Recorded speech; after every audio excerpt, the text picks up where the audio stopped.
July 10th, 8:15 in the morning, Board Finance and Operations Committee. Is there any public comment? Okay. I'm assuming you took roll. Everybody is here, so that's a good thing. Draft committee meetings, procedural items for draft committee meeting minutes from May 29th. Could I have a motion to approve as presented, or are there any changes? I have a motion to approve the minutes as posted. Second.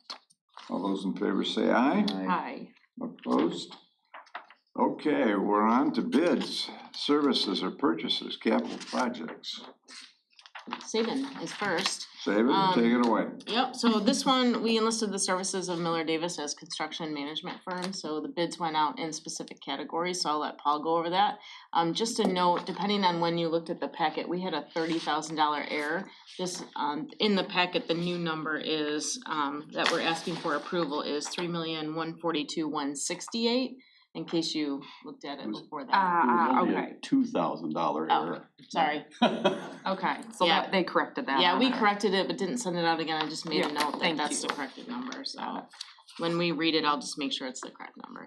Anyway, I'll let Paul go over the detail and the trades that were bid out. And as a reminder, this is to get business office and HR over to Saban with printing and technology. So as you can see, there's, what do we have bid category wise? 11 bid categories. From structural, from demolition through site work. All the bids were tabulated on this table on the sheet, were recommended by Miller Davis and ourselves.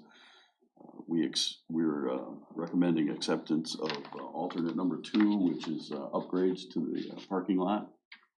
And like Christine said, the total amount we're looking at with contingency is $3,142,168. That does contain a 15% contingency, just because of the age and the unknown factors at Saban in that part of the building.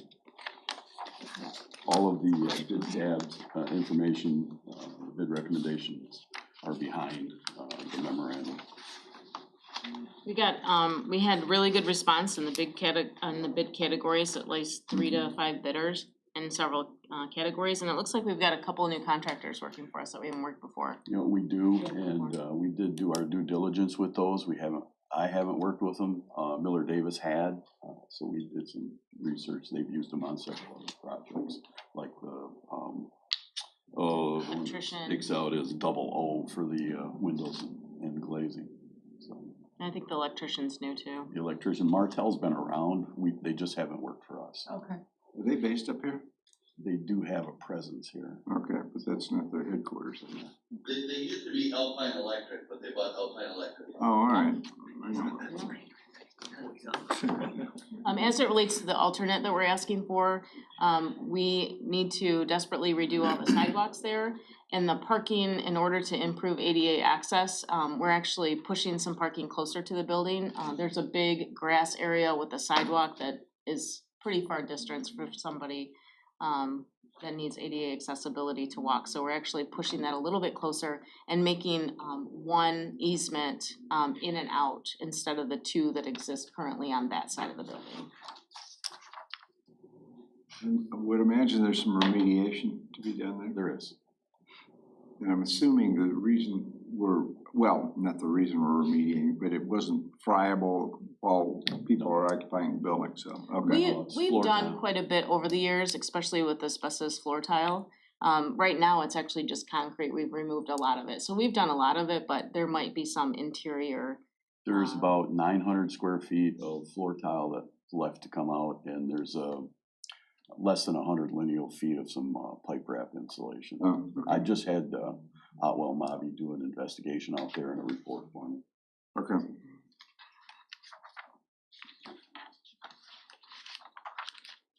So this work would begin as soon as possible and be done hopefully by May, when we need to start moving central grade in here. Okay. It'll be tight, but I think we can get it done. There's no major exterior renovations. It's mostly interior other than a new roof. And again, the intent is not to move everybody from here to Saban, but Not yet. Okay, Not yet, meaning, We, right now, the plan is to temporarily move curriculum instruction superintendent and communications to Central High School. and after central grade's done, what's the plan? Saban.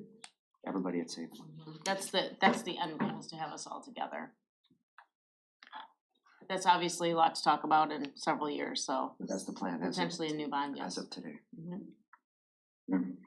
but that would require new funding for that, that's not built into this bond, or these bonds. Correct. Okay. There may be some funding in this bond, but, you know, we would kind of want to wait and see how some other bids come forward.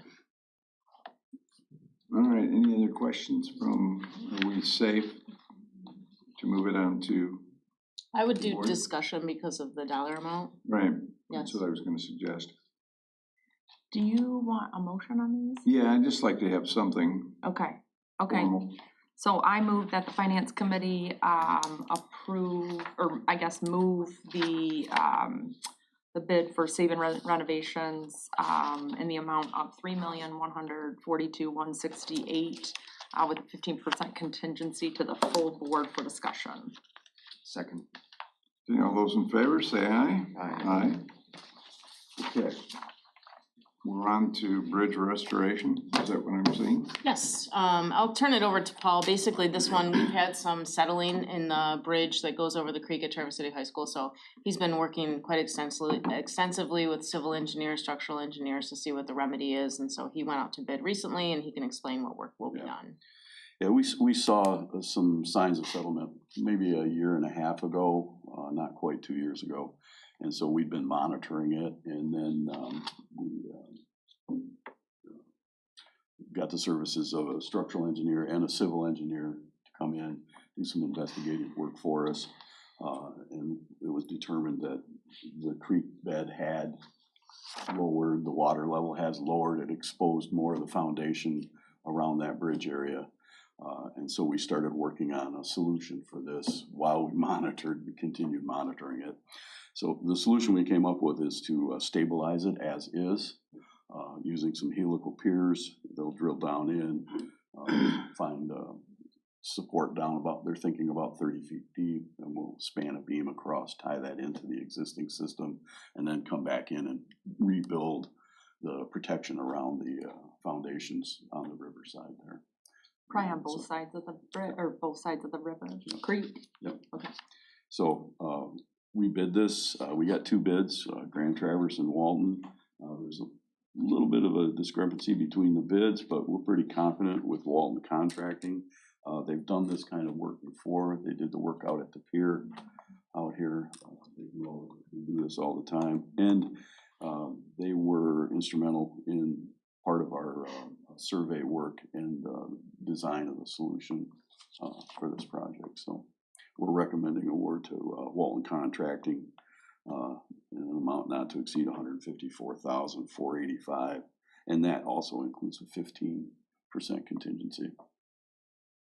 There's such a discrepancy in those Yeah, I two was bids. just gonna mention that. Did you guys do a post bid on Yes, these? we did. So we knew the scopes were similar? They were, and we found that in Grand Traverse construction, they were using Elmer's, and they threw a lot of extra cost in there for things that weren't in the design solution. Elmer's bids have been very high lately, Well, they're very busy lately too. and that could be why. They've got a lot of MDOT work going on, so. So one explanation is Walton self-performing Yes, the excavation. they are. And like I said, they were part of the design solution as well, so I'm fairly confident that they know what they're getting into. All right, could I have a motion to move this on to you want this on discussion? I think it could go into consent. I think consent would be fine. I move that the finance committee approve for the full board consent calendar $1,054,485 with a 15% contingency. Second. No, Am I in the wrong? it's 154,000. What did I say, 1 million? Yeah, that's okay. We just don't need that Really much. nice. Okay, Sure. strike. You put another It's a comment. big bridge. That's right, that's a big bridge. All right, let me strike that. I move that, the finance committee moves, $154,485 with a 15% contingency to the full board on consent calendar. Second. All those in favor say aye. Aye. Opposed? Thank you. I told you I'm not very good at math, so thanks for keeping that. It's all good. You're sitting next to two English majors.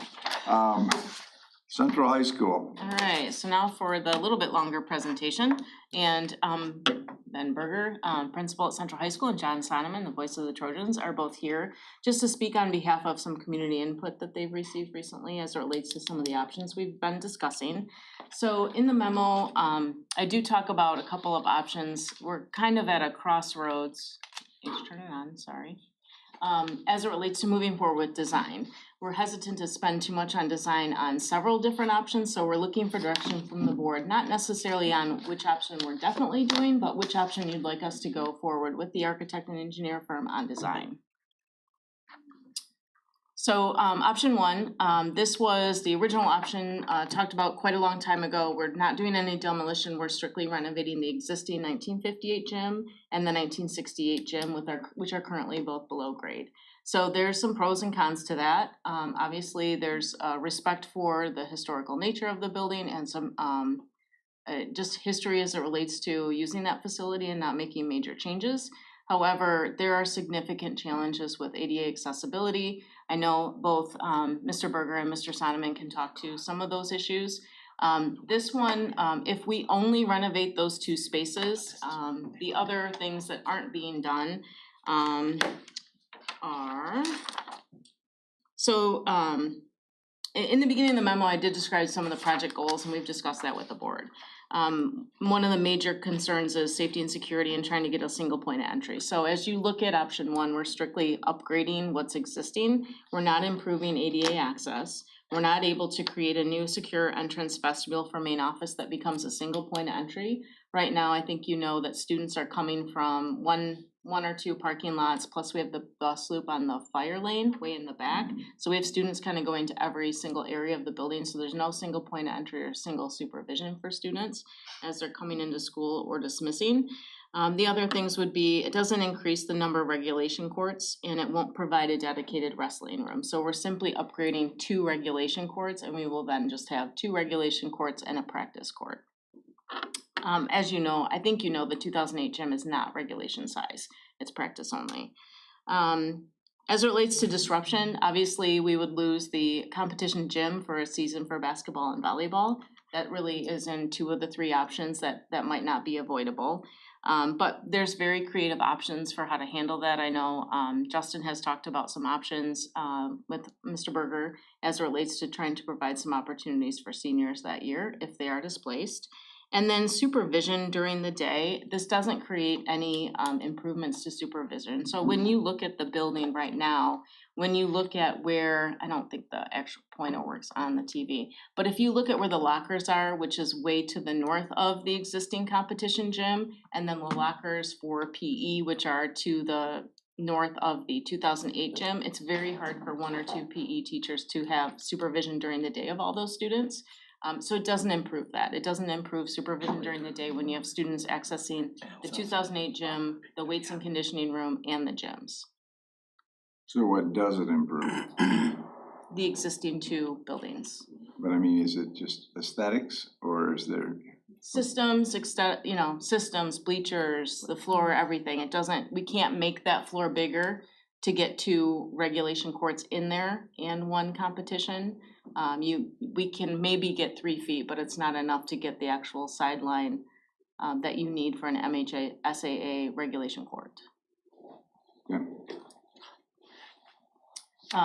Oh, and sorry, the single point of entry we're not able to do. The only thing we would be able to afford, and again, this is 19.6, so there's a little bit of flexibility, but not enough to do a single point of entry. We are able to upgrade the secure entrance where it's existing, but again, you would still have 2 different points of entry. People being dropped off by bus, people being dropped off by parents, and then students driving. Where's it's the interesting. weight room in Can you point that out? It is right here. So when she says 1968, we call that the small gym right there. 1958 is our big guy, and then that's 2008. The practice one. And in the adjacent middle to of those four That's the are weight room. locker rooms there, and then the locker rooms for here, competition. here, and here. So this doesn't, whatever renovation we do doesn't affect the weight room at this point? No. Okay. And the wrestling room is sort of on the second level, right? Well, there is no wrestling. There's Yeah, no dedicated okay. practice currently in the 2008 gym because that does not afford good practice space even for our basketball or volleyball teams. Oh, okay.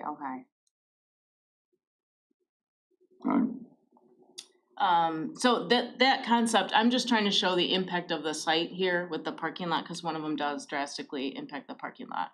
So when we look at option 2, it would be no demolition. We would strictly focus on a new competition addition to the north of the building, which this one does drastically affect the parking lot. So this one is approximately 21.5 million. The concept though is to get situated with two regulation courts in one large competition gym with new bleachers, new lockers, and circulation. What this doesn't do is touch the 1958 or 1968 gym, which we are currently dealing with failing systems, failing locker bleachers. So it doesn't even touch those two, which is the reason why we started to address this project anyway. It does get us to 4 competition courts, and then still the practice gym, we wouldn't have enough money to get the dedicated wrestling room. They could still practice in there, but we wouldn't be able to do any renovations there. And we are slightly over budget. We could potentially do that secure entrance vestibule a little bit bigger where it's existing, but again, we are not getting a single point of entry. And this is the impact to the parking lot. It's like 150 spaces minimum that we would lose, plus the bus pickup drop off for athletics. What's the total space count on that lot? I don't know that right now. Paul, do you know offhand total No, parking? No, off the top of my head. We do have that somewhere because we've analyzed it, but And that's primarily during the day student parking? Yeah. anything more you wanna talk about with this one? Okay. And then option 3, that would be a demolition of the 1958 gym first, and then build a new competition gym in its place where it's most practicable to set it. This option, we would also be able to do a single point of entry with an addition on the side of the new competition gym, making a connection to the educational wing so that students didn't have to come through the gyms to actually get to the instructional wing. The single point of entry would provide offices for athletics and main office. So all of your adults then are facing the parking lot and a potential new bus loop that all students would be entering and exit the building from. So that's your single point of entry and supervision of all students at dismissal and arrival. We wouldn't touch at this point anything to do with the existing main office. In the future, we'd like to do some minor renovations so they can use it for something different in the future. What this does do is create a whole new locker room structure that drastically improves supervision during the day. Paul, can you point out the locker rooms? So they would be centrally located between the weight room, the 1968 gym, the 2008 gym, and the new competition 2 regulation court gym. So this one would give you 3 regulation courts because again, the 2008 court is not regulation size. It could potentially give you the renovated wrestling room if you were willing to bump the budget to 20.2 million. Right now it's at 19.6. The estimated cost just for the gym renovations is a little over 400,000, but then you have fees on top of that. So the total budget, if you decided to do the wrestling room at the same time, would be about $20,200,000. So I guess I'd like that to just reflect in this, cause right now it says 19.6. Well, It says, what I tried to do in the option is give you, my goal is to stick to 20 as much as possible. And so in this option, I just mentioned athletic facilities. It increases the number of regulation courts to 3 and provides a potential for a new dedicated wrestling room if we increase the budget to 20.2. Yeah, so kind of 4 options then, right? So 19.6 and then the 20.2. Yes. Okay. This one does improve supervision, obviously, during the day with locker rooms. It does cause disruption as relates to, you do lose one season of basketball and volleyball like the first option does. Again, I think we've got some pretty creative ideas for those students that will be seniors that year, not we, Central High staff. So this one does improve ADA quite a bit, obviously with the whole entire 1958 structure. It does leave us with some ADA issues for 1968, but we can make some minor improvements there. So that it's a little bit easier to access the 1968 gym, and it's a much better access for any ADA accessibility. No need for elevators on that side. If we do need an elevator for the 1968 gym, it would be big enough into regulation code so that we could actually fit all wheelchairs in it. Our elevators don't fit all wheelchairs in it, and I know currently it is affecting an incoming student next year. Yeah, just so you guys are clear, I'm gonna jump in a I second. knew you were. I know you, thank you. So the ADA compliance is a huge one, right? The kids come in, they go up a half set of stairs, they go across the hallway, they go down a half set of stairs. Because all four of those sort of corners have an up and down half flight, it makes it really tricky for any students who are wheelchair or crutches, which when you have 1,500 teenagers in a facility, you have students like that. Also makes it really tricky for any of our community members who come in and have any type of issue with going up and down stairs. The other sort of piece that adds to it is in the winter when it's wet and snowy. Every year you come up these cement steps and they're slippery, and you're talking about hundreds of kids. We have kids who slip and fall and unfortunately have potential accidents with that. So that ADA compliance is, we have 2 elevators at their diagonal quarters right now in that current gym, to sort of like if you were a community member or somebody coming off the parking lot, to be able to go down to the level, go across the gym, and then go back up so you can get into the instructional wing, which all of that is like not super convenient for us. And when we have pep assemblies or large gatherings in the gym and we have students in wheelchairs, it's very difficult for us to get them into the gym so they can participate with their student community. So I think that's why we're looking at this whole project, but I just want to be really clear on that impact. It sounds to me also like the fire marshal might look down on what our current situation is, and it sort of leads me also to the question about a single point of entry. Can we manage to get that number of people in and out through a single point of entry? I think the answer is yes, and that's part of the reason I'm such a proponent of this option, because it's so needed with 122 external doors. The architects and I watched the flow and timed the flow and the way we have things coming in. The short answer, Scott, is I think yes, we could. And we can also, even though it's a single point entry, there can be multiple doors, right? So it's Well, I not all understand that, students but- coming through the small. And it would look drastically different as far as a community member coming in or students coming in off schedule. So the bank of doors is open and kids come in and we can post security right there, and the flow happens pretty seamlessly. The other benefit with adding the secure entrance vestibule and putting both athletics and the main office there is you can also separate athletic after hours events from the rest of the building. So you can actually close off the educational wing when people are coming into the building after hours and not have anybody roaming the halls. And you don't have to bring students in off the parking lot through gyms or up and down a corridor. It also eliminates Milliken as a parent drop-off pickup. Right now, we've got Milliken where we've got a good percentage that come off of, and Eastern. In this proposal, everything comes forward-facing right from Eastern, which is appealing as well. It would eliminate too the bus ramp on the fire lane, which has never been ideal. Is not ideal at all. Have struggled with that a lot. And isn't just referencing option number 2, isn't the parking lot full? I mean, don't all kids? September it won't look full, and then as sophomores get their license, and by the time you hit spring break, it's really full. Okay. Yeah, so to take away And, out of 100. and when we met with a group of about 12 community members, 2 was the clear, absolutely not. Yeah, Option 2 was like they wanted no part with making our building, extending like the Lego pieces, if you will, and taking away from the parking lot. And so 1 and 3 became the top Yeah, I mean, I would agree, and that's why I was trying to just say, okay, it doesn't sound like option two would even be a viable option, because you're not improving 80, there's just. Yeah, our neighbors, that neighborhood has been very loud and vocal about not wanting kids to park in the neighborhood. Yes. They don't really love teenage drivers Yeah. parking in their neighborhood. They would Yeah. really prefer us to keep them on our campus. What do you think, Coach?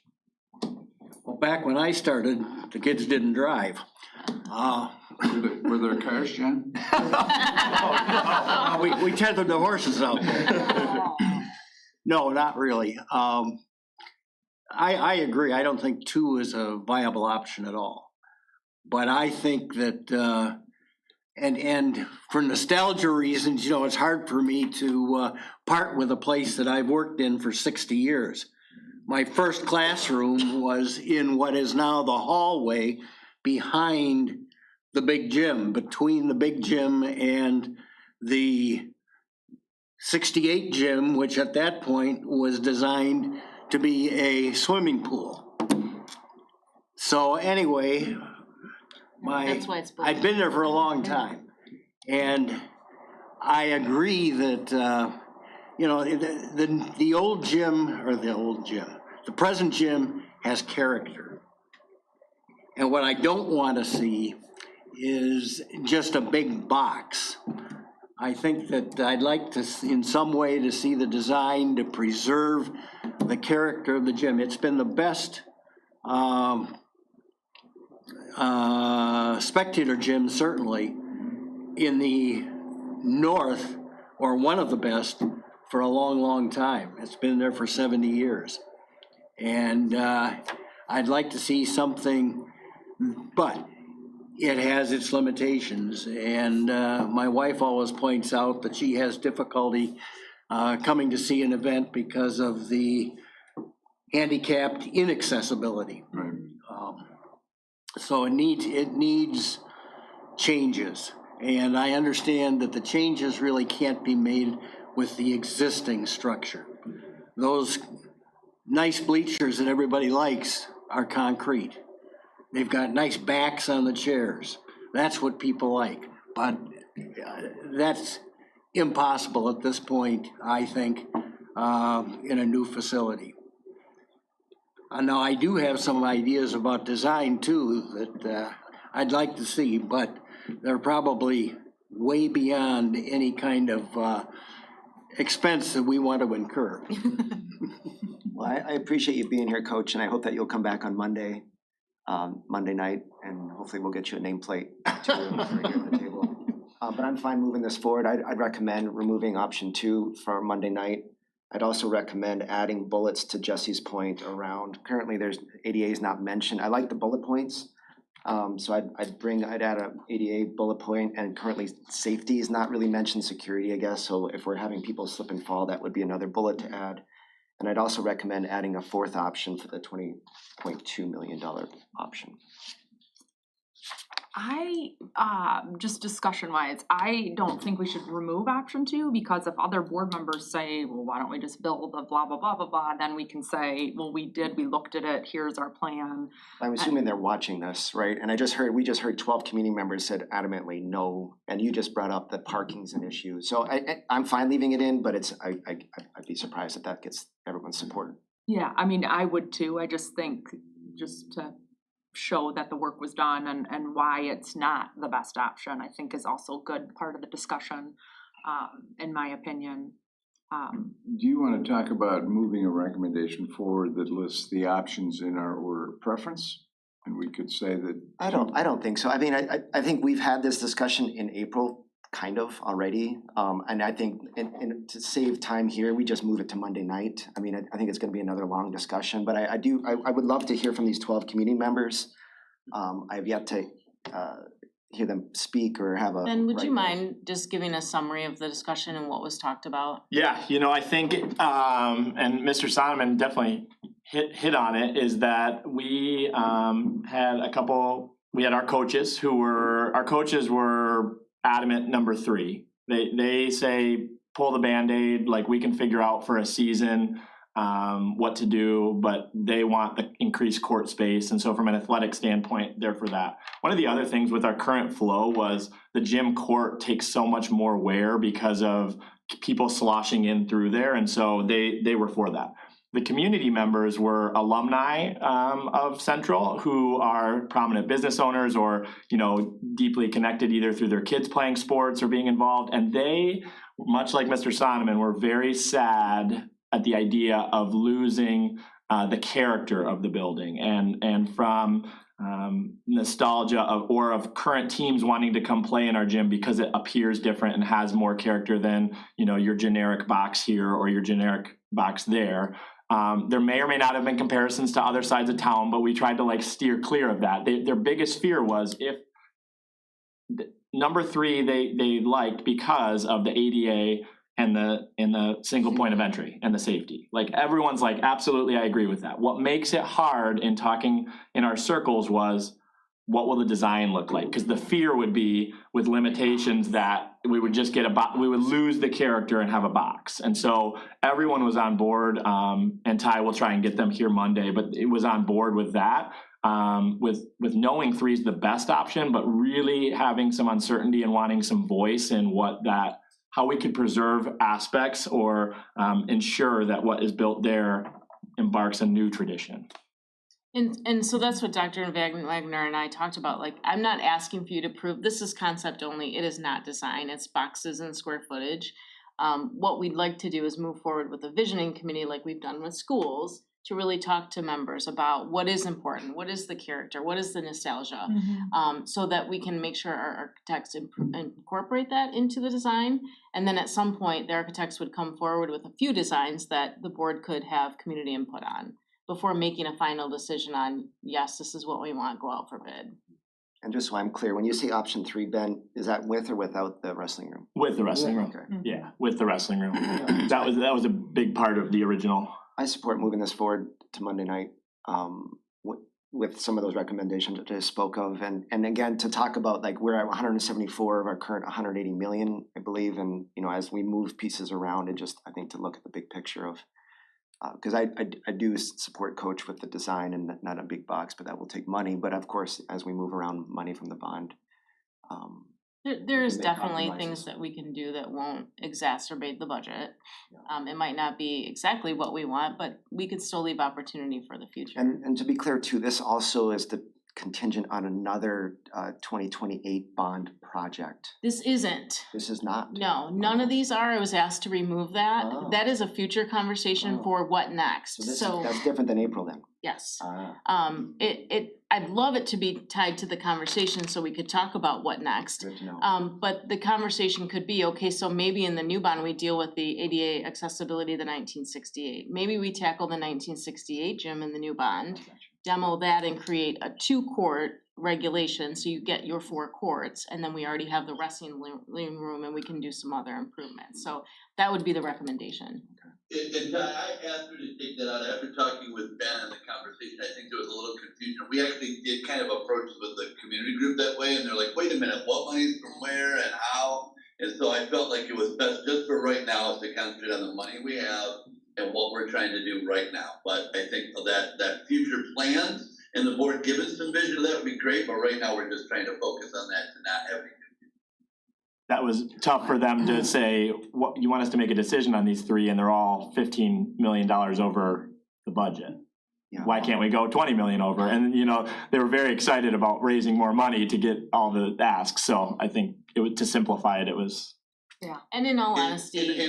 And we do have to be careful that, we do have equity across, both schools of West and Central.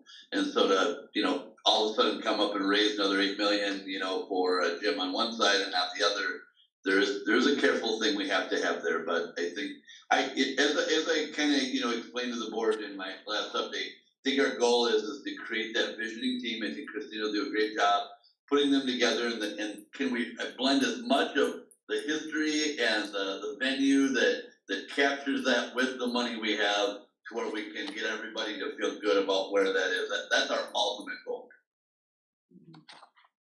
Yeah, I would recommend that we make, unlike West's facility and more like Central Grade, that we at least make an attempt to honor the past and the historical nature of this and those people, past and present, who have participated out there. So I'm assuming you have people like Tom Kozalko and Absolutely. Yep, Dave Whiteford and and he was part of the, some of those other people? Yeah. Okay. All right, so do we want to make a formal recommendation or just move this onto the board for discussion? Moving on. Okay, so let's just move this onto the board for full discussion.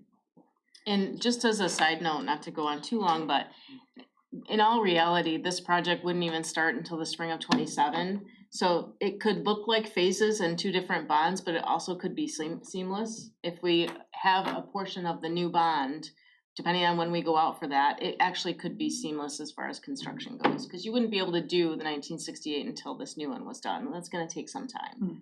So it could be somewhat seamless as it relates to how it impacts the site and the community. But from a funding perspective, that's just work we have to do. And I'm assuming there is linkage to a later conversation we're going to have about the field house that Yep. potentially could become an option for some of this intermediate period. Okay. Advanced placement, science extensions fiscal year 26, is that you? That is me, yes. Fire away. I have a piece of bid there for curriculum. These are our advanced placement environmental science textbooks. So all of our advanced placement courses that we run have to have textbooks that are approved by College Board. This is just a renewal of the current textbook we have. This is the newest edition.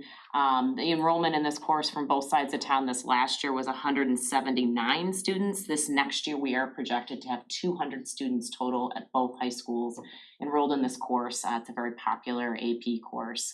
So this is a 5-year purchase of both the digital textbook access and the print access. The majority of our students prefer digital, but that allows us 5 years of that.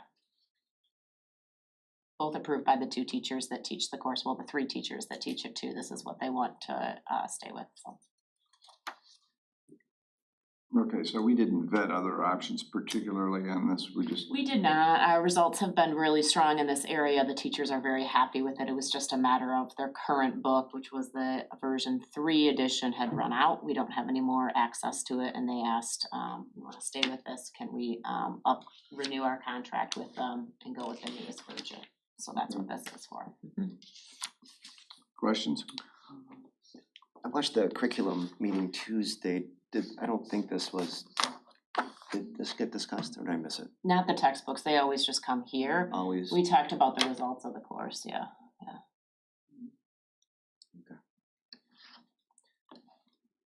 Yeah, I support moving it forward. I mean, I'd like to put it on discussion so we have at least something related to teaching and learning on Monday night, but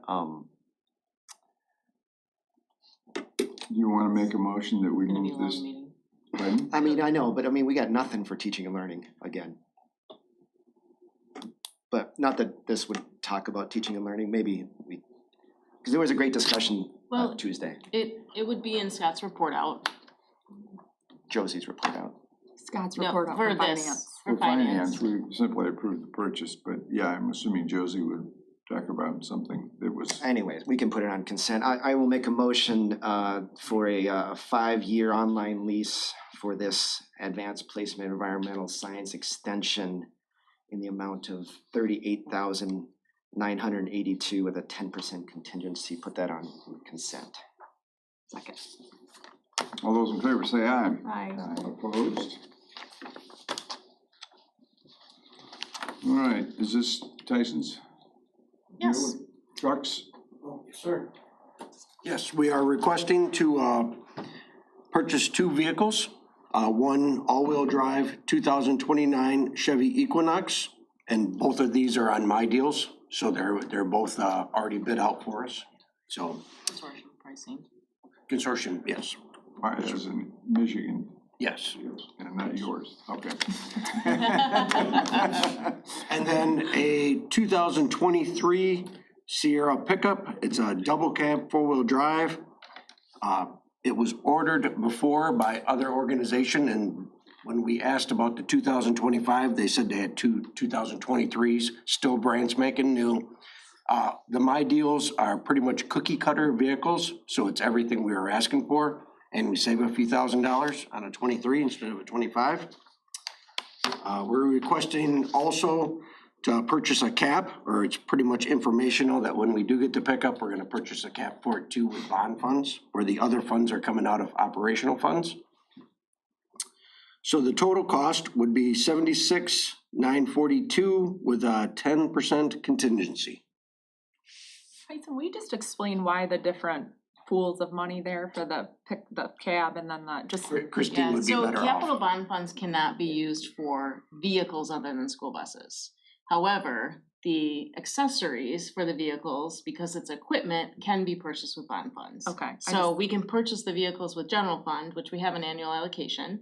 We actually didn't use the annual allocation. We actually got an insurance check quite a bit higher than the 76. So I had Tyson use that for the purchase instead of general fund. We unfortunately had 2 total vehicles last year. So we got a $95,000 check from the insurance company. So I let them have 76 of it. So we're purchasing those 2 vehicles to make sure we stay on track, plus to replace one of the 2 vehicles that was totaled. Perfect. I just wanted to make sure the community knew why there was a difference there, so. Okay, so is there any other discussion?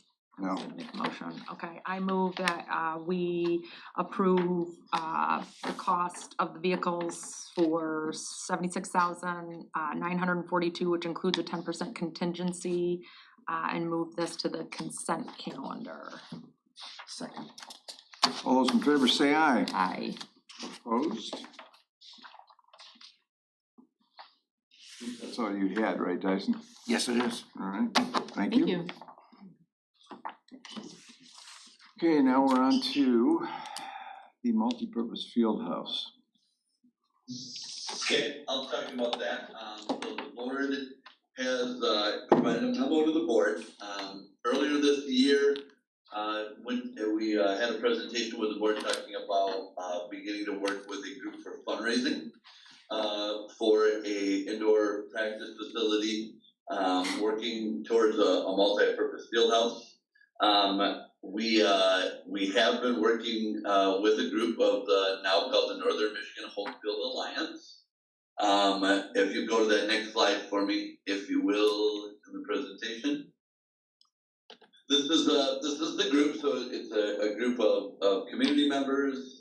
We've got some of our team, our 2 athletic directors, as well, working with this group to raise funds. So far, I believe the board should have received an update. I forwarded an email for Jessica Sullivan that's leading this group.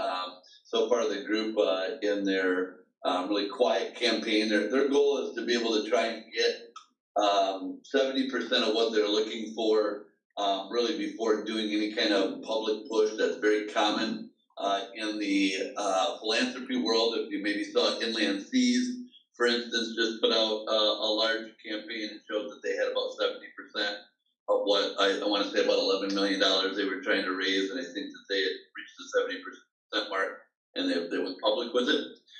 Jessica emailed the board that she has, and the group has so far been able to get $5 million dedicated, and is working towards trying here to work on the next $2 million to be able to get, and also has worked to get documentation, website, those things out, to have a public push here in the next 60 days for that. For others in the public, we've had lots of people that have come up. I just had a meeting with a media group the other day that has an interest in doing some sponsorship. Others that are kind of reaching out as they're starting to hear about it, that want to be able to contribute or find ways to sponsor. So she's working hard with the group on that. In the packet, I have worked with TMP architects for some renderings. You will be able to see in the presentation. After looking at all the areas within the district of land that we have, there's a really, really nice patch on Carlisle Road that's directly across from Center Ice Arena on the backside of East Middle School. That a facility would work well, and it works well for multiple reasons, but most of all with our kids, especially our East Middle School kids. Another project that of conversations with is trying to find some opportunities for after-school programming at East Middle School. Many of our kids at West Middle School take the Buffalo Trunk and go to the YMCA after school, and our East Middle School kids do not have any type of ability or facility nearby there to be able to do that.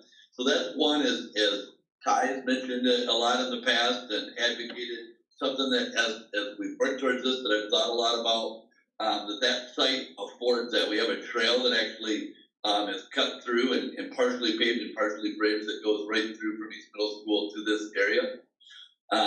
And so that's a really unique part of this site that's intriguing. As well as right now, we have our lead director is housed out of East Middle School. And part of the conversation that I've had with our team is to really look at expanding our lead programming. One of the things we recognize is in the summer especially that our parents are really struggling for places for kids to go, and we have kids that are sitting at home all day, and we just know that's not healthy activity. And so would this be a way, a facility, to be able to really expand many of our LEAP offerings that could be offered?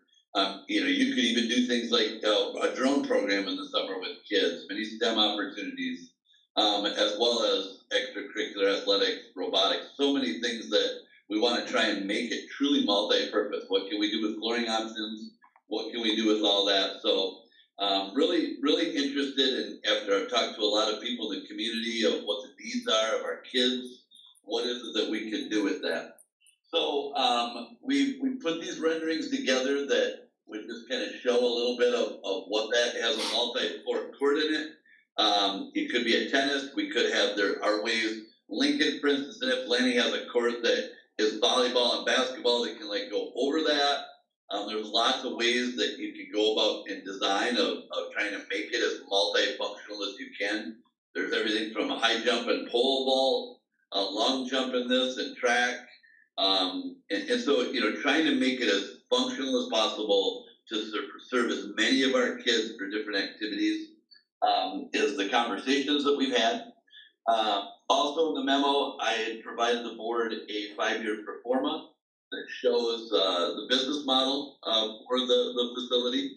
One of the questions a lot of people ask is, how do you supervise that? So we would look at a bit of a reorg with our LEAP program. They have our LEAP director housed out of this, as well as LEAP administrative assistant. And then we would have more part-time people like we do right now at West Middle School. We would have that at East Middle School and West Middle School, as well as an elementary program person within LEAP that we do. If you know David, he does a great job with our elementary work with the LEAP program. So really trying to expand our opportunities with LEAP is a big part, but also allowing us to have that supervision and programming out of this as this being LEAP's central location. But again, that business model does show the work that would need to be financially. The goal that after talking to board members over the past couple of years is trying to make it to where it's cost sustainable and not a draw on the district from teaching and learning and the things that we need for that. So making it where, goal's not really to make money, but, if we were to do this, they do see an opportunity to try and generate revenue. They can help our LEAP program, especially to create funding for kids that cannot afford these opportunities to have scholarships and that funding to be able to provide for kids to do that. We do some of that now, a little over $60,000 a year right now. We put towards reduced cost for kids to do LEAP, and then our SSN is spending a little over I think $10,000 to subsidize the smaller portion to make it free for some kids. So we can lessen that burden off of SSN and our families by providing more scholarships from revenue generation that this can do. A similar facility in Lincoln, downstate, is generating over $200,000 a year positive after staffing and costs and all that. So that's something that we would use as a model to look at to make sure that we're covering that. And the business model does show in year 3 that we reach that component. We have received a grant from the Great Lakes Sports Commission, a $25,000 planning grant, that will help us to do some environmental engineering looks at the site, as well, that is there. So that's a big portion of what I've presented in the memo to the board right now. We are just, again, much like the gym at Central, just looking at design. Really, this is just the first step that lets us know what is it that it looks like, putting a team of people together, to look, is this, drawings that they put together, is that something like what we would like? What are the costs of that? Until we just sit down with architects and actually do a design, we don't know what that would look like to bring, for bid to get those actual costs. But that's what we're asking today. And we'll also mention, there's been a lot of conversations about, at one point of facilities of both high schools, with costs and some of the site issues, especially at Central High, that is just really prohibitive. But one of the things that the Northern Michigan Homefield Alliance also would like to do is if this could be achieved through that the fundraising component that they have set forth. If you will see on the slides, if you go to the next slides, is to see if there might be an ability to do some auxiliary gyms at both Central and West High School. Smaller, much smaller, probably even smaller than this picture. I didn't want at TMP with time to put much more work into it. But you would see a smaller, essentially kind of multi-purpose gym that could be at each site that could alleviate, especially during the school day. You may remember our strength and conditioning classes. There's a #1 selected class at both high schools. We have kids running in hallways. Every once in a great while, especially during track season, I get emails from teachers complaining about it's so loud in the hallways while they're trying to create papers and such. That this might alleviate some of that, and that would be a 100% fundraised opportunity in the future. But just there's been questions and asked about something at each high school. Again, at Central, we're very landlocked and be able to fit something that fits all the needs of what all of our students and community can use. Just really isn't all that feasible. But this would be a portion, and if the Northern Michigan Homefield Alliance can continue to raise money, that is something like they would in a phase 2 in the future, kind of much like the next bond kind of conversation. This would be a fundraising for the future. Consider possibly doing one at each of the high schools as well. But right now, we're just asking to take a first step and to work with TMP to do the full design work. And then we would be able to have bids and bring that to the board to get an idea of exactly where we're at cost-wise on it. And at that point, the board could decide to move forward at that point if so choose. But for now, just requesting from the board approval to work with TMP for. So from that, I'll take any questions you might have. John, a quick question for you. If we talk about use of this facility in the summertime, are we going to air condition the building so that at least we're not asking kids to participate in a virtual oven? Say that last part again. I didn't hear all that. I just am curious if we're going to air condition the building in the summer to be able to facilitate programming. One of the things, so Brighton, when they did theirs, they have 3 really, really big fans at the top of it. And they say from a summertime standpoint, with the doors open and that, they get a lot of airflow, and that it's pretty darn good. So initially, no, in that it wouldn't, in the ones that I've across Michigan, I've not seen one with air in them. But, I think you always design HVAC systems in something like this to be able to add it on in the future if something came up. But, one of the things that I am interested too is looking at energy sustainability with this building. Is there ways to look at some creative ways? I went out to stop and see Tim with Keen Energy Solutions a week or so ago. He wasn't there, but I am interested in looking at if there are any options, for that could be very cost effective, as a part of this that could help out with that, or at least be able to be added on somehow in the future. Ty, any questions? I don't have any questions. I do have a couple comments, and I love the vision of this. I do. I love the expansion of LEAP to make it more equitable and inclusive. And that has me excited. Also because I think, as far as I know, we're on this path to making health and wellness a strategic goal for the next 3 to 5 years. So I think there's good alignment there. I'm also very supportive of the location of this, to John's point about providing our middle schoolers at East, they get out at 2:40, I believe, something before 3, something to do in the afternoon supervised. But my only reservation currently is I don't really know what an expanded LEAP program could or should look like. We have yet to decide about what that looks like as it relates to the goals around the strategic plan. Could it mean that LEAP is free for all of our kids, for example? Could it mean we put the L back in LEAP and learning and learning enrichment athletics program, put the learning back in LEAP and provide more summertime learning opportunities like the 2 Title I summer schools that happened last year?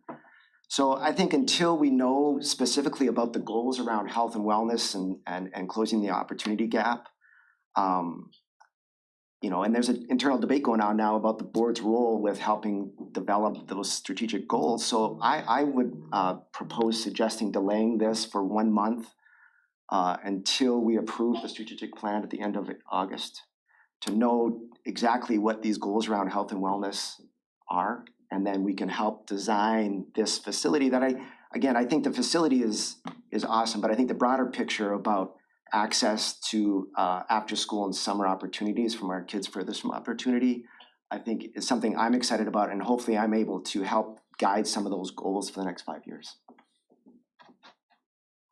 Ty, would you be okay with moving it forward with an understanding we would wait to work at start design and design team until after that point? I'm not, John, but I'm just one of 3 up here. So it's okay if we move it forward with a 2-to-1 vote. Yeah, I mean, I'm super excited about this project, having served on the board the longest. I've watched from the 2018 bond discussions about an athletic or indoor facility, having sat through community members and our students and our staff and hearing the needs of this discussion has been on when we went through our priorities list. This continually has been raised as a need of our community, and I know lots of different groups have talked about this over years and years and years, and I just think that this is pretty awesome for our kids. When you look at, Mackinac City has 155 students and they have an indoor complex. It just seems like our kids here in Traverse City deserve this. And I think I love the idea of this private-public partnership, and that, we have community members wanting to come forward and to donate money to this, I think is just a fantastic thing for us. I love the idea about the LEAP programs and helping all kids that, to participate. It's hard in these big schools to either be a part of travel teams. It's expensive, and also, and then if you don't make varsity or you don't make JV, then your athletic career kind of can end. And in this light, something like this could allow more kids to participate, and maybe discover their passions in other ways. Not every student is going to be a academic learner, and so, or an academic focused kid, and so this just really opens the door for so many other kids, and I think we have such great momentum. I think to delay this would send a message that I really don't think we want to send. I think we are only talking about moving this forward for the discussion to draw plans. We're not moving this forward to say we're going to build this tomorrow. And I think, again, with a donor that has, potentially come forward to say, that we will join you in this effort, I think is really quite remarkable, and I'm very thankful for that. And so, yeah, there's a lot of questions to be answered, of course, but I think really exciting, and I've gotten tons of great feedback from community members about this and the opportunity for our kids in our community, and yeah, so I'm all in favor 150%, so super excited. I can say I'm very excited about this too, and the opportunity that presents itself. I also think, in fairness to those people, to Jessica Sullivan and her group, that if they've been out repeated times to talk about fundraising and getting commitments, that now that we're in the Record Eagle this morning and have been in the ticker previously, this is now public knowledge. In essence, we've started this campaign. I think we ought to move this onto the board with a recommendation that we spend the money to draw plans. Having said, on multiple boards that have gone through this process, this is almost a required piece of the pie. In order to get legitimate bids, you have to have something hard and concrete in front of bidders. It doesn't necessarily mean that we can't, if the bids come in higher than we expected, we can't stop the process, but I think this is a necessary expenditure so that we can quantify and qualify what we're trying to build and tell people who want to bid that this is the number you need to put to. So I would recommend moving it on. I think mostly in fairness to the community who's ponied up some of the money for this and has potentially offered up even more, that we ought to show them we're serious by moving forward. Mm-hmm. Yeah, and I'd also just like to thank Dr. Van Wagner, the time and energy and effort that you have put towards this and making connections, being a part of these different groups.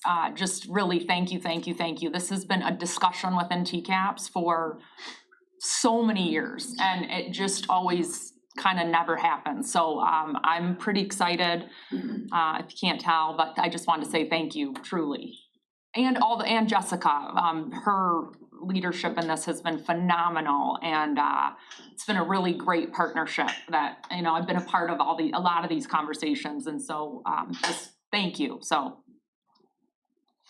with that, I would like to move forward to the full board, contracting with TMP Architects to complete the architecture and engineering A&E services for a proposed multi-purpose field house to the full board for discussion. Well, I don't know, procedurally, I think I can second that. Do we want to put a dollar amount in this at all for that expenditure? It's in the proposal, and as long as it's in the motion at the full board, all right, that's where we would need it. All right, all those in favor say aye. Aye. Aye. All those opposed? No. Duly noted. And Ty, this is just, I completely agree with the analysis, believe, and know what we need to do. I just think we can do those concurrently, so. Well, I like to believe that as well, but I think I'm here to stand up, to support all kids and to make sure that this is a big investment in the future, to make sure that those kids who currently don't have access. And I would love for us to say we're gonna make LEAP free for all students, K-8. So I'm just putting that out there for a strategic plan goal, even though there may be disagreements about my ability to develop strategic goals. Okay. All right, informational items. All right, so there has been a lot of discussion about Student Support Network. There's been a lot of growth with the program under Katie's leadership, so I thought why not just have her here and give you guys an update. We've been providing those periodically, but I know there's been some further questions, and she's definitely the person to answer those. So, Katie? All right, thank you for including me in the discussion today. Well, we'll start out with kind of the end of year data, which is always a little bittersweet for me because I'm focusing on the numbers and I want those donations to grow.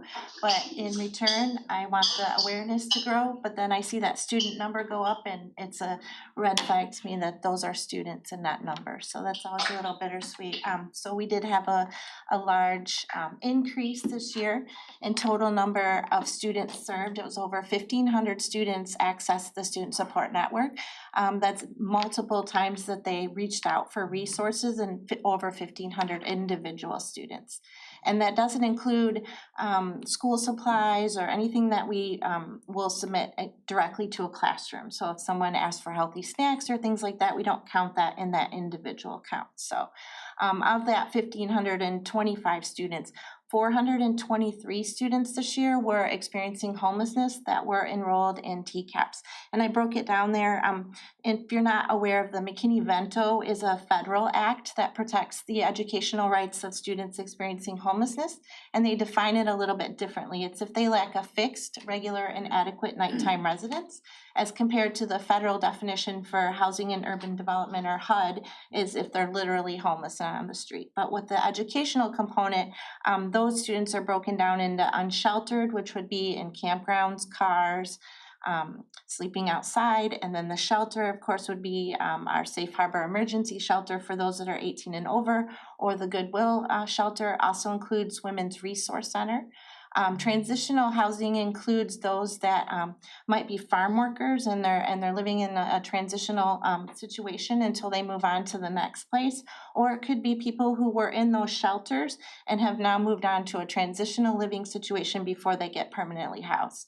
Again, we have hotel motel, and of course the most popular majority of our students are those who are couch surfing or doubled up. And doubled up is when one family or a student is living with another family or friend for financial reasons, and that obviously is our largest. Out of that 423 students experiencing homelessness, 58 of them were unaccompanied homeless youth. So that means that they lacked that fixed, regular, and adequate nighttime residence, and they were not accompanied by a parent or guardian. And a big misconception with that is only our high school students. All students K through 12, we have them in almost every grade level who are unaccompanied homeless youth. It might be some of those students who might be living with a grandparent or a friend of the family who is not a legal parent or guardian, and they do not have that fixed, regular, and adequate nighttime residence. So they are qualified as a unaccompanied homeless youth. Any questions about the numbers?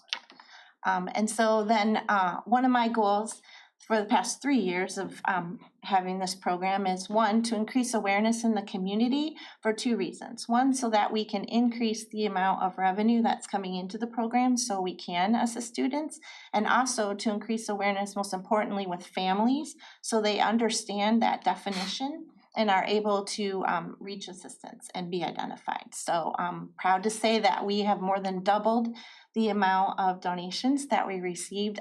If you look in the very small print down there, you'll see that last school year it was about 47,000. This year we increased that to almost 120,000. And that was in part due to some pretty large donations that we received. The Mahogany Foundation was 10,000. 100 Women Who Care donated 10,000. The First Congregational Church it's now called Mission Hill Church. That was a large grant of 25,000. And then we have received the Grand Traverse Band 2% allotment, which was 25,000, which is put aside for transportation for the Sunshine Bus. So, and I just broke it down in the percentage of things, or of different ways that we receive those donations.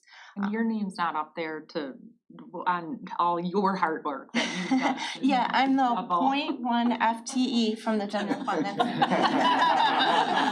Okay, but the doubling Thank is. you. Thank you. A lot of sweat, right? Sweat equity. And then also in part with that, so in addition, the most important part of my role as the coordinator is also I serve as the McKinney-Vento liaison, which is the district homeless liaison, and also the regional grant coordinator for a consortium. There are 23 school districts in our consortium. It goes 5 different counties here in northern Michigan, and TCAPS is a fiduciary of that grant. So I oversee that and the training of all the McKinney-Vento liaisons and the allocations from that grant throughout that 5 county region. So this just breaks down what that grant is there. And you'll see the actual allocation for 2024, and then we had a carryover, which was pretty high for the past year. And that was due in part to the American Rescue Funds, or pandemic COVID funds, ESSER, different titles for that. We received a large amount of that allocated to the consortium and to TCAPS individually. So there were 2 different grants that came out. So we had a lot of carryover from our regular McKinney-Vento grant, just due in part to being able to kind of stockpile through those art funds. So, and then our Title I, Part A homeless set-aside, it's important to note that pays for our student support specialists at Central and West and TC High, and then also pays for transportation throughout the district for our students who are experiencing homelessness and need transportation to their school of origin, which their school of origin may be Central High School, but they may be in a camper on West Senior High's district of residence, but by law, we need to transport them to keep them in their school of origin to maintain that school stability for them. And then next, I just have a list of our generous donations that have come in. I don't list the individuals just for their own confidentiality, but these are some of the great community agencies and events that we have that have helped us grow and maintain that budget so that we can assist our families. So great. And I'm a pretty frugal person by nature. Jesse's laughing. So you'll see that I don't have a lot of expenses that come out of that $120,000, because if someone needs a pair of boots, I have seen Dr. Van Wagner in the store. You see me buying boots before, but I also will reach out to other community members. We have a great partnership with the Goodwill Partner Voucher Program. We get about $7,200 a year in vouchers from them. And then I've also reached out to parents and other people to donate boots and coats and things before I spend that money. So it's not my money and I help raise it, so I'm very protective of it. But so you'll see here where I broke down what the actual expense SSN provided is in that middle column. And then to the right of that is the community provided. It was provided gratis, and I kind of gave it an estimated cost of that donation. So, and then breaking it down is just basic essentials, right? The priorities of the entire program is to make sure that the barriers are removed for students so they're ready for academic learning. So that is my number one priority, to make sure that they have what they need to be ready for learning. And then the LEAP fees, that's one thing that we kind of took it a step further in the last couple of years is my own kids are a true testament to being involved in school activities. I have 3 powerful, wonderful, strong young women who were constantly involved in things, and I credit that. So I'm trying to get other kids the opportunities and equity like Ty talks about to be able to have access to those activities. So we have been trying to pay those LEAP fees. We have some kids right now at like Camp Invention over the summer, so T-Bays, we work with YMCA, they're very generous in giving us memberships, so things like that. And then there's costs associated with that often are higher than what the cost is of the registration fee. So if you take, for example, one student who enrolls in track and field, and they are at the elementary level, it's $18.25 is what SSN pays for that student. And they usually need shoes and maybe a backpack, a water bottle. If they're experiencing homelessness, then by law, we need to provide full participation, which means transportation, not only for the child, but also for the family to come and watch the child, right? The child needs that equitable access to full participation like any other student in our district. As the child gets older, elementary, that fee goes from $18 up to $40, and the equipment and gear also goes more expensive, right? They're now in football and they need full-on pads, or they need spikes for their track shoes. Learning about all the different kinds of equipment and what makes a good volleyball knee pad and such. So those are just some related costs that go along with that, along again with the gas carts to transport those students. And then the last one there is the Sunshine Bus, which we're running right now. We're in our 3rd week of the Sunshine Bus. And thankful to Father Fred, they have a Shine program, which provides all of the food for us. And then SSM provides the essentials and some fun stuff this year too. The Optimist Club gave us a donation, and we've been doing some fun enrichment activities for them over the summer. But $25,000 of that goes towards transportation for that, again, which correlates to the last page, which was the 2% allotment from the Grand Traverse Band. So all total for the year, I estimate about $64,000. I'm sure it's much more. There's no way to really decide like all of the, well, if you saw me this week, I've been doing a lot of laundry because we get a lot of donations, and then there's no way to really put a value on all the clothing and things like that come in. So gives you an idea of what we're working with. And then finally, I just wanted to share some events and outreach with all of you. So right now, Mobby Winery, they have a green giving program. And so for every flight that they sell, $1 will go back to SSN. And then coming up next week, I'm excited, we're going to have the Pittsbitters Star Wars night. So all of the Pittsbitters teams will wear Star Wars gear. At the end of the night, they will auction off their jerseys, and that amount will benefit SSN. So we'll be there at the game. I have a team of people that are gonna come and help me and some volunteers. So we'll be there to talk to people, hopefully get some identification and awareness out there within the community. Sunshine Bus, like I said, it is in our third week. We are off the week of July 4th. And we go to 8 different locations 3 times a week. It's a regular schedule. We picked them up yesterday at Father Fred, and then we have 2 great school bus drivers who go throughout the district to those locations. So, and we also started an internship program this year to help the Way to Grow the Grow Your Own through TCAPS. So some of our interns were unable to complete their foundational internship during the school day because they're teachers like Jill, who's in the audience. I didn't draw her out, and we have some others too. And so that was difficult for them. And I need free labor, so it has been amazing. And so Jill goes out on the Sunshine Bus with them too, and she can attest, it's just amazing. Yesterday, when you talk about essential needs versus other things, it's in these kids' minds all the time. And yesterday, Step Up Northern Michigan stopped by and brought us some fresh produce. And 2 weeks ago, I gave one of the boys a book, and he was really excited about it because he had started it at school and school ended and he didn't have the book, and I happened to have it. So I thought I made his summer until yesterday when the potatoes arrived. And this boy was so excited. Jill opened this huge bag of potatoes and brought out a 5-pound bag of potatoes, and this boy was so overjoyed. He's like, this is the best thing ever.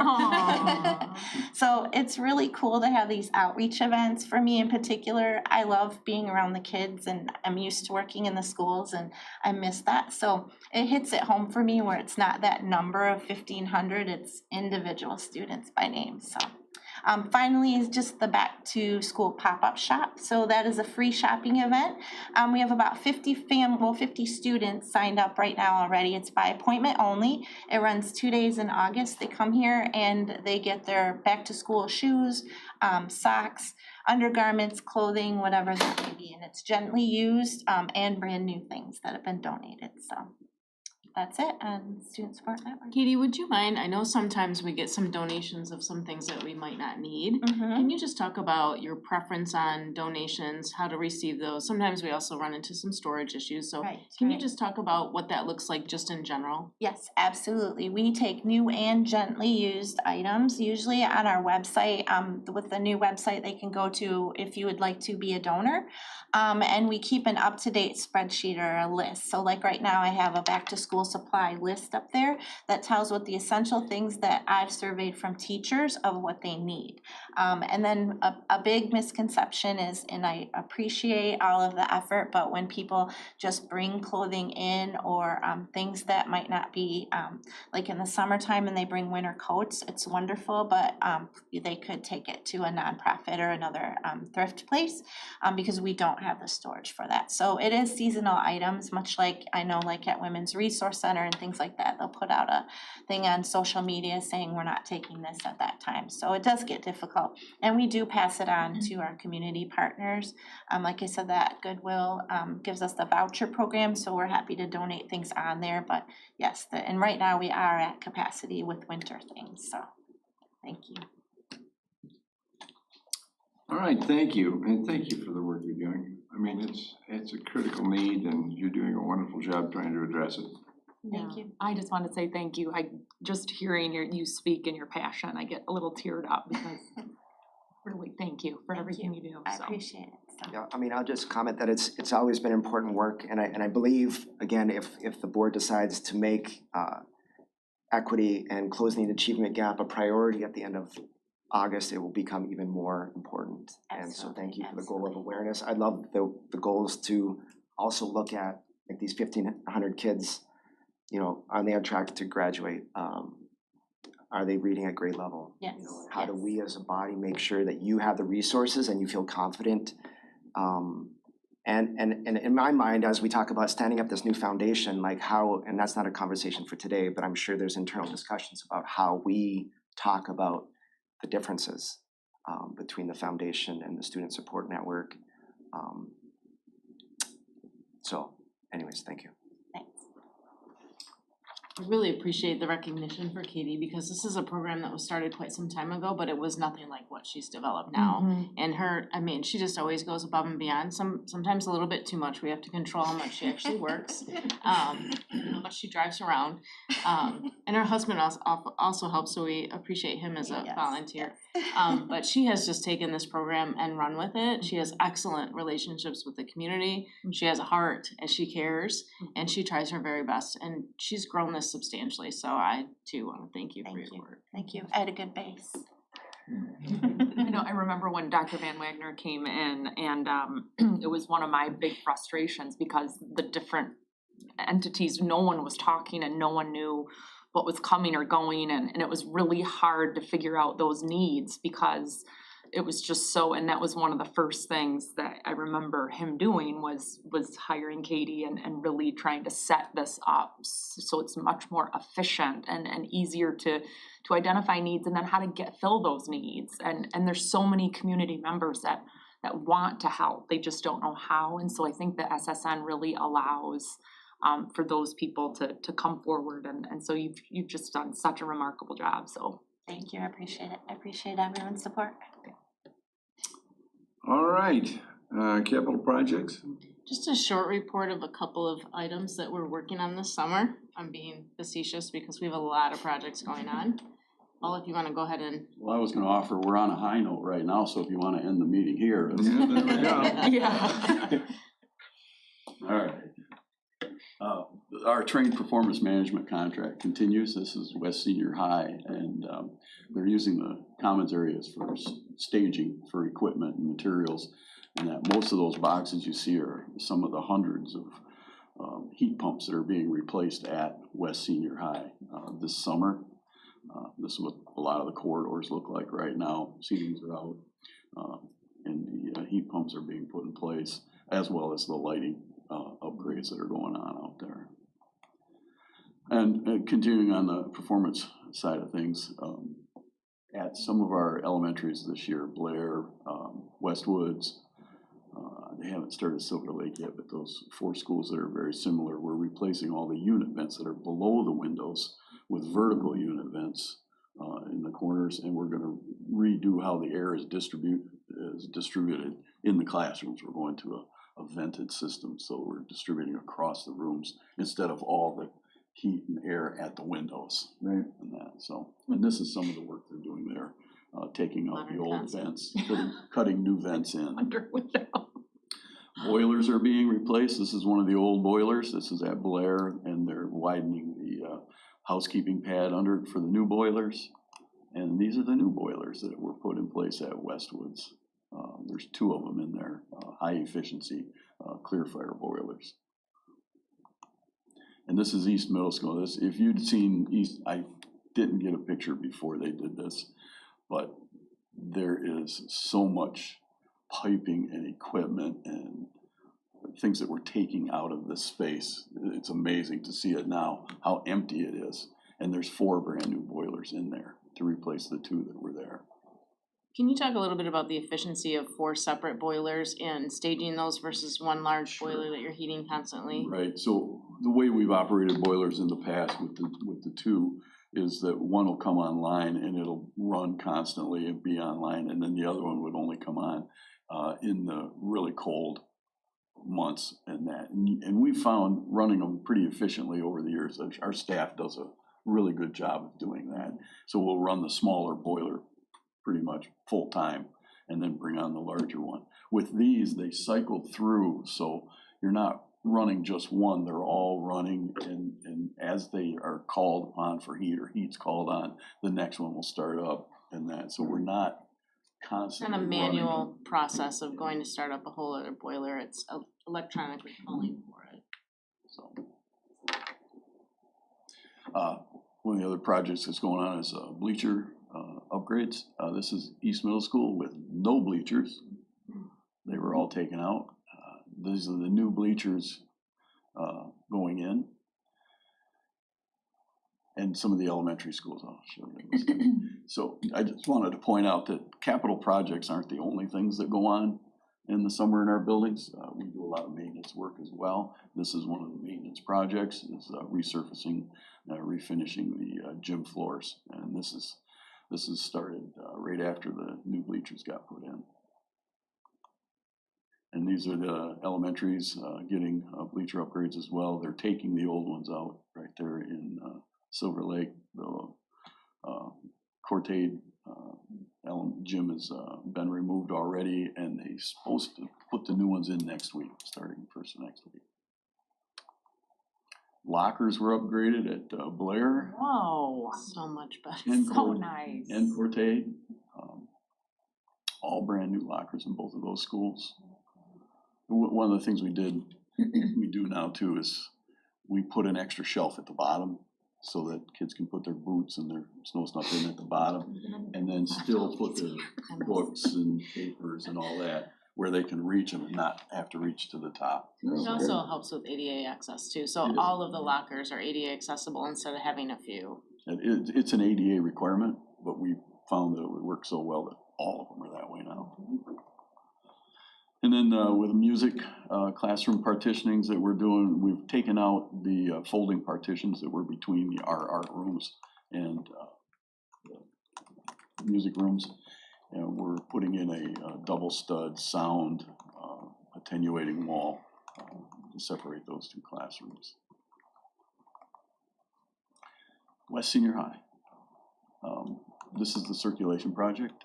On the left-hand side of the picture, you can see the temporary road that comes in the entrance off of Long Lake. That's two-way traffic in there. Right in front of you is the beginnings of the new bus loop. And you can see some of the roadways, how they've been compacted in the dirt there. And the retention system's holding water right now because it's not connected all the way through. That was from the big rain we had last weekend? But once that's all connected, that water will flow through to the main retention areas. Inside of West Senior High, restroom reconfigurations. This is all that wood you see. Those are temporary shoring and bracing for the masonry walls. We're cutting new openings in the masonry walls to create the single-user restrooms. They're in space. This is from the commons side. Very exciting. The things we get excited about, right? These are the restrooms that are around in between C and B wing in the stairwell area. Those are being done as well. And then up on the second floor of A wing in West Senior High, Northwest Ed, we're really relocating the classrooms up there. So there's some build out work we're doing in a couple of the old classrooms up there, a science room and a large, not lecture room, but it's a large classroom up there.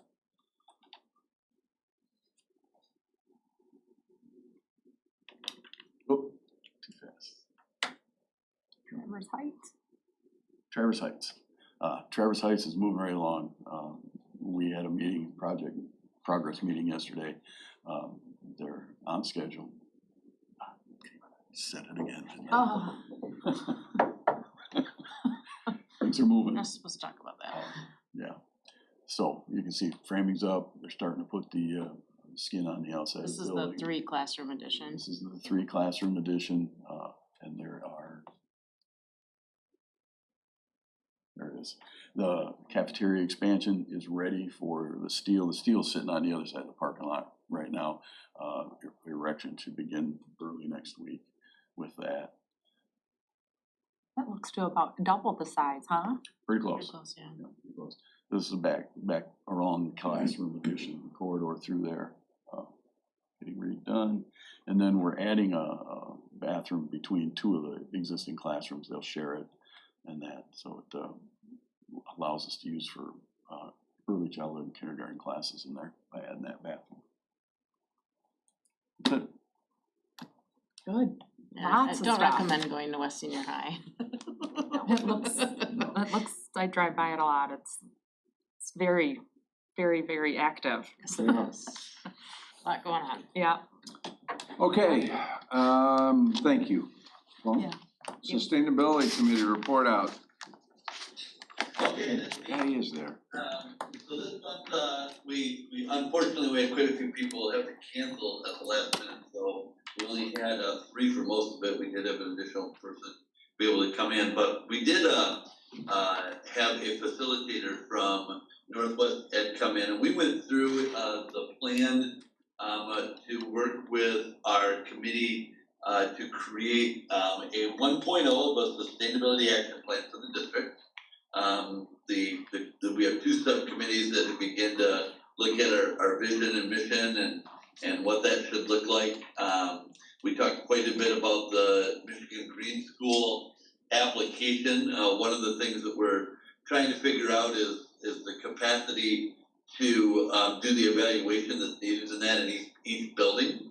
So I'll be working with Dan and Jesse on what that looks like when our staff comes back in the fall.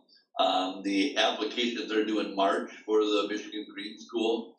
So our goal, our kind of really our first step thing right now is to work to see if we can get each one of our schools to be somewhat of a Michigan Green School in one of their 3 categories. Some of our schools already are, so that are in 1. So I know of at least 1 is even in the 2 category. We want to at least have every building on the first category completed for the Michigan Green School application. And then we're looking at other things. We've also just talked about the greenhouse project that we have a grant for at Central High School. The costs are really have exceeded the grant amount, but you know there's some work going back to the foundation that had awarded the original grant to see if they may consider some additional funding for that. We also talked about our current solar panels and the condition of that. We're going to be looking to try and do some grant applications. We do have a few issues with 2 of them, and so we need to figure out what that needs to happen to be able to fix those. We did get a quote from Keen Energy Solutions for that work, and so we're looking at identifying which of the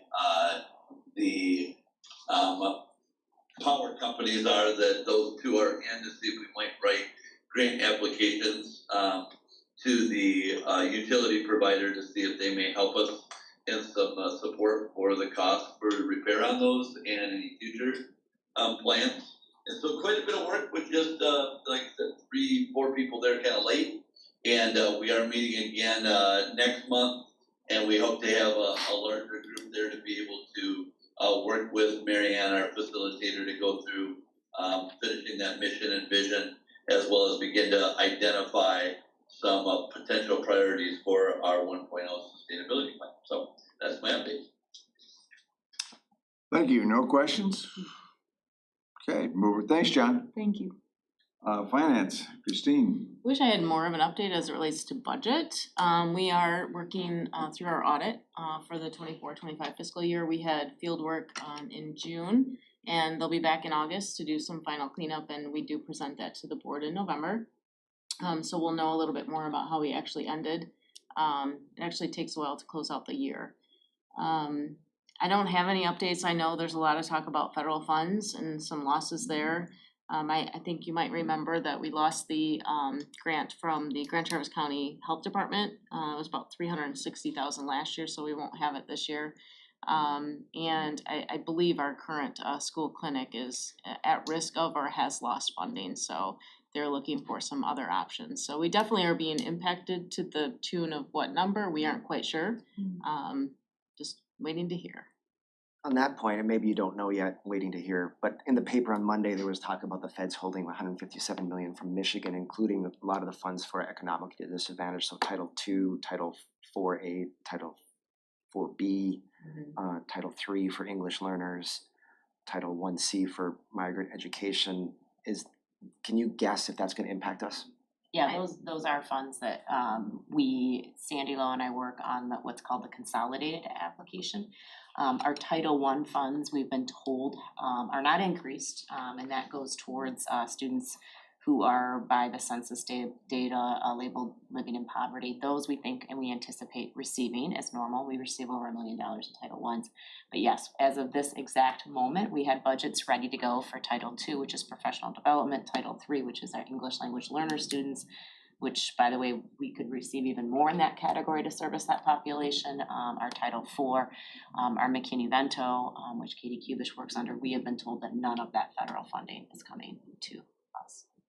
So we're sort of waiting and hoping that will get reversed or changed. And we've never gotten our true allocation until about October, so we're always kind of working on anticipated, estimated, and it's no different other than it's a bigger concern this year. Yeah, we are sort of pausing some of our professional development that we can pause, that wasn't already in motion, that will happen in the fall until we know more. It's just risky for us to go and spend some of those funds that we're not exactly sure at this point where those are gonna come from. So, but we're working to prioritize which ones can we pause or maybe delay until we know for sure what that money looks like. And then some of our major ones, especially our literacy professional development for our staff, we're not gonna pause that. We're gonna do that and we're gonna move forward with that. And if the money doesn't come in, we're gonna figure out where we can rearrange some things in general funds, because that's a priority. The next question is, when we do find out, is there an opportunity to talk about, because this is in the paper and several constituents have talked to me about how this has impacted our kids further from opportunity. Would there be a chance for us to talk about, to Katie's point about awareness for the community and whether those funds funneled through Student Support Network or the new foundation, opportunities to fill gaps as again, we look to make closing the opportunity gap a priority for the district? Yeah, so I think that along with the at-risk decrease in funding and the impact there, depending on what happens. I know John has been advocating for kind of a hold harmless with those 31A funds due to forms, essentially. We're going to do a much better job this coming year to make sure that parents are filling those out. The goal is for every school to have 100% participation. We will do our very best. We've incorporated that process into several different orientations, open houses, trying to provide an easier access with some Chromebooks available for parents to just fill it out online right there. We sent out some communications strictly to Central Grade, Traverse Heights, and Blair, and actually sent some postcards with some information with a QR code to apply. So we're really gonna try to hit that a little bit harder than maybe we have in the past, but also still advocate that we're held harmless due to that. But I think depending on what that impact is, it could be included in the conversation. Thanks, Jesse. Okay, thank you for the update. Upcoming district purchases, we have the spread. Is there anything in particular we need to go over? No, not necessarily. I just try to constantly update this.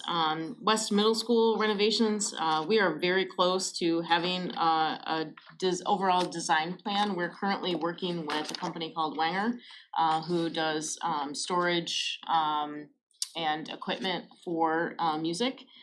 We had all of our music teachers do an inventory of their equipment at West Middle School, so band, orchestra, choir. And it was actually Wenger's form that they submitted it on, and then they are working with our architects to design the storage needs of all of that equipment in the existing spaces we have to see if we actually have enough spaces to make that work. Our current design does include an addition. We can't figure out a way to make it work with the existing structures that we have. We're trying to be creative about that, where we put that addition. We're not looking at putting it on the back of band and orchestra because of the requirement to have an exterior door off of those rooms and then the grade change. You mean at West Middle? I'm sorry. Yeah. Yes, I know yes, what you're thank talking you. about. See? Just, yeah. Yeah. But anyway, we're looking at an addition specifically for choir. It still would be kind of within the corridor of everything else for music, but it would be across from the cafeteria in that open courtyard.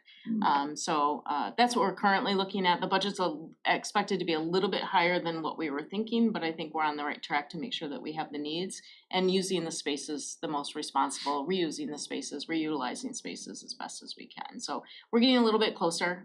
We're waiting for that storage because it really is gonna be able to tell us if we need more of an addition, if we need to do something different with maybe the little theater stage, maybe provide more storage for band. Band's the concern right now for storage spaces, so we're working on it. We've gotten some good information and participation from the teachers. I think they felt pretty good and pretty heard the last time we met with them, with the architects, so we're moving forward. Not quite there yet, but we're close. Yeah, Christine facilitated a great meeting, and that was probably right after school was out about a month ago with all of our directors at West Middle School. And we had Chad there, our new director of music for the district too. And so it was exciting. The directors were very excited about the potential for those renovations, so. Good. Good. All right, I think we're to public comment and there doesn't appear to be any. No public comment. We don't do public comment No, again at the end. Oh, don't you? No, All right, committee well, meeting. maybe some of Gotta their last forget those shot old at it. ways. Yeah. All right, I guess we are, I have a motion to adjourn. So moved. Second. All those in favor say aye. Aye. Opposed? We're adjourned. All right.